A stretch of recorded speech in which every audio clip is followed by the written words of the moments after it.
What's up, guys? In today's video, we are going to be ranking people on intelligence. How critical can it be in the zombie apocalypse that you have to do whatever you can to survive?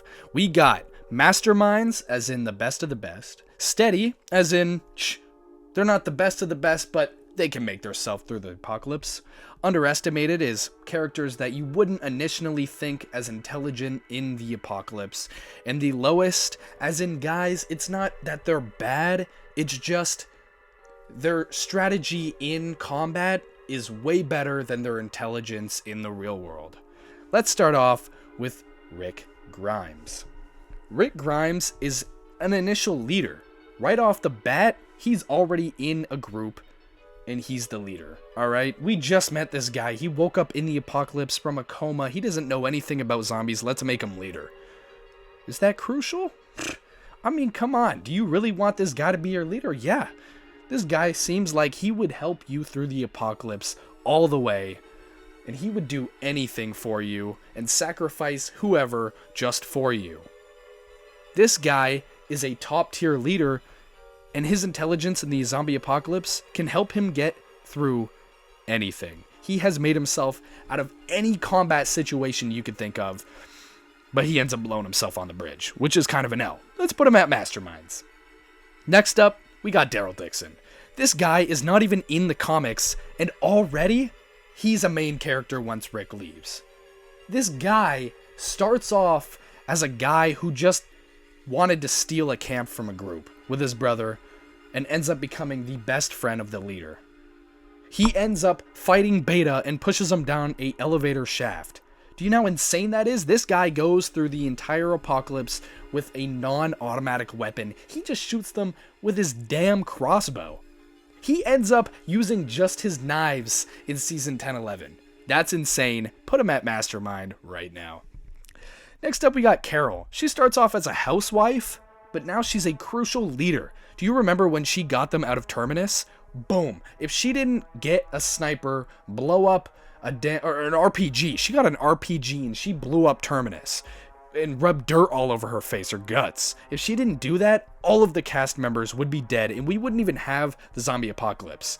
Now, in season 10, 11, and 9, when she's using her bow, damn, put this girl up on the charts. Now, we got Steady, okay? Don't get mad at me, guys, but we got Glenn Rhee, okay? This guy is good for combat, okay? He can get out of any combat situation unless he's on his knees getting a beating from a bat, okay? He has made himself out of many situations, like at the prison when it was all blown up and he was sick. He just ends up putting on armor and running through them all. Whenever someone needed help finding stuff in a town or a city, whenever they're like, we need like supplies, he got you. He was a pizza delivery boy before the apocalypse. He knows his way around the city. He's steady. He could use a little bit more intelligence to make out a little better situations. Like, do you remember that time Nicholas blew his head off and then he ended up getting eaten by the zombies, but it wasn't really him? His intelligence was to go underneath the recycle bin. What the hell am I talking about? You guys know what I'm saying. He could have made out better situations than letting this dude fall on him. Next up, we got Michonne. Alright, now her critical thinking is not the best up there because, again, being in a group is way more safe than being by yourself. Now, that is completely different in different situations. Being by yourself can also be really good, but she thought, I'm gonna be by myself the entire apocalypse. She took her husband and her husband's brother, or it was her brother, and she cut their teeth out, and she used them to walk through hordes. That is critical thinking. She is using the zombies against them to walk through them. You gotta be one smart banana to be that, alright? Now, by yourself, really, you could use that strategy with others, and she ends up doing that, but we're gonna put her a little lower for not doing it sooner. Now, getting with Rick Grimes, that should put her at Mastermind by herself, but we're going to put her at Steady. Next up, we got Maggie Rhee. Now, Maggie's, like, her thinking, let's see, what has she really done for the show, other than hate on Negan because he killed her husband? Now, of course, that's completely reasonable. Hating someone because they killed your husband while you're pregnant? Pfft, total reasonable, all right? But she uses that against her, and that's going to get her killed. She is not talking to Negan, and she left Alexandria in the entire show just because he was there in a prison. Are you really going to use that against you? You have an entire group that you have spent the last 6-7 years with just to leave because the dude who killed your husband is locked in jail? Are you really going to do that? And I know you've seen your dad and your sister and your stepbrother and Patricia all die in front of you, but it can only get better from there. I mean, right? Unless you lose your son. I mean, of course, but... Next up, we got Underestimated. Now, guys, I'm not saying these characters suck. Again, guys, all these characters I love, right? You cannot hate a Walking Dead character unless it's Sam, okay? Or who else? I mean, Eugene. Some people love Eugene, you know. Nicholas, you could hate Nicholas. I mean, some people hate Negan. But let's talk about Morgan. This guy is underestimated. When we first met this guy, he was scared out of his mind. He's like, Dwayne, hit that guy on the head with a shovel. And then he has him locked up on his bed in a kinky way. He's like, what is your wound? What is your wound? He's blowing off gunshots in the middle of the daylight. Like, come on, man. What are you gonna do, man? And then he ends up, when his son dies, he ends up going crazy. Okay, he ends up putting traps all around this house, and he's like letting zombies go after mice and getting stabbed by poles. And then Rick's like, hey, join our group. And he's like, no, you're gonna die and your son's gonna die. And he's like, oh, what the fuck? You know, we're gonna put him at underestimated. But again, guys, he uses a pole, a literal stick that he has made out of wood to attack people. And he doesn't use it to kill them. He just uses it to scare them away because he sees killing as bad ever since, what was his name? Edmund? Emmond? No, it wasn't Emmett. It was Eastman, the goat cheese guy. All right, guys. Next up, we have Rosita Espinosa.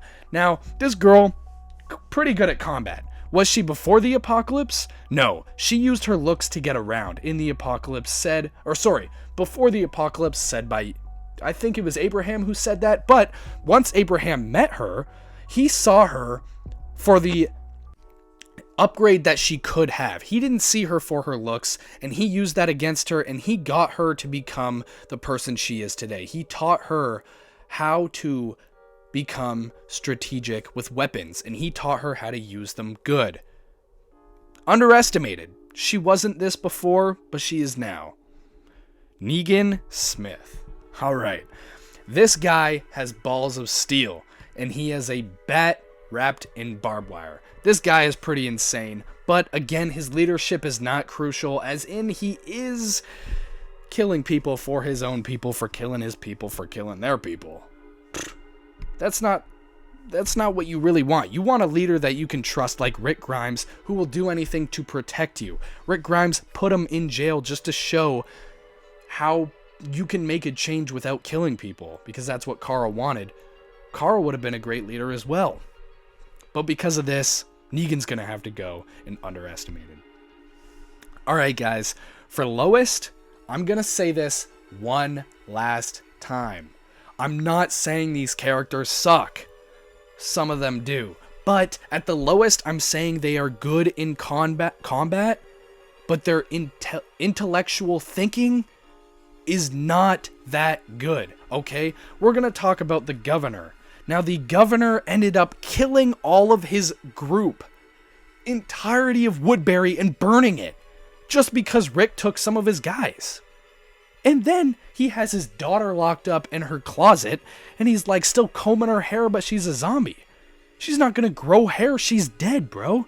And then he's keeping heads in his sitting room so we can look at them in fish tanks. He is good in combat. Yes, we saw him literally get a tank, defeat people that cannot be defeated, and throwing them in the water. But literally, you could do this in such a smarter way. You know? Instead of signaling that Rick should come out and make an agreement, he should have just done it and he wouldn't have died. So therefore, we're going to put him at the lowest. Next up, we got Dwight. Now, Dwight isn't the best in combat, As in, we saw when Daryl was trying to get him to side with him, he just ends up taking his fucking his lawnmower. He ends up taking his motorcycle. Where's the thinking in that? This guy's just gonna track you down, find his motorcycle. He might have an Apple AirTag in there. We don't even know. And then this guy ends up getting his wife taken by Negan, and then Negan just ends up fucking ironing his face. Oh my gosh. And then he moves over to Fear the Walking Dead, and he's the GOAT. He cannot be defeated. Mad intelligence? No. Mad combat, no intelligence, lowest. Next up, we have the Whisperers. We don't have Alpha, we have the Whisperers. We don't have Beta, we have the Whisperers. I am counting them all as one.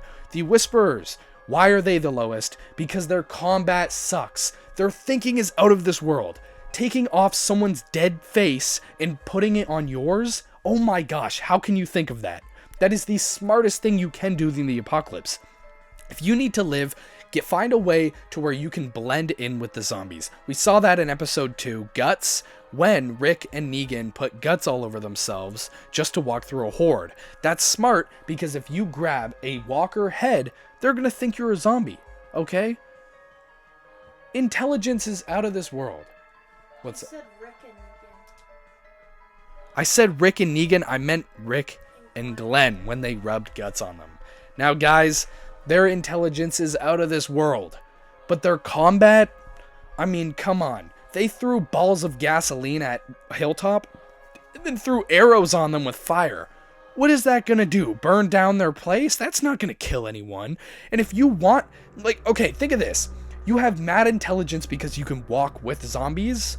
But if someone has an AR or like a grenade, they're just going to throw it at you and you're just going to die. And if you end up running away from this grenade, the zombies are just going to know that you're not a zombie and just start eating you. That's why we're going to put the Whisperers at the lowest. Guys, this is my ranking, so don't get mad at me. Because not everything is, not everything is the best that it can be. So, accept it. Move on. No, I'm just kidding, guys. I hope you guys enjoyed the video. And if you guys think other than this, write down in the comments. Intelligence can be, a curse and a blessing. In one hand, it enables deep understanding, creative problem solving, and the ability to anticipate outcomes, which can lead to success and innovation. But otherwise, it can dig you down a deep hole. Just like the intelligence in Terminus. Hey, all who arrive survive. That's not true. We're just going to cut you open and eat you. That's not fun. That's not fun. But guys, this is it. I hope you guys enjoyed. And if you did, make sure to leave a like. And question of the day. Have you ever wondered if being too smart can actually make life harder? Or do you think it makes it instead easier? That's all I got, guys. I hope you guys enjoyed. And beep bada bop boop bow.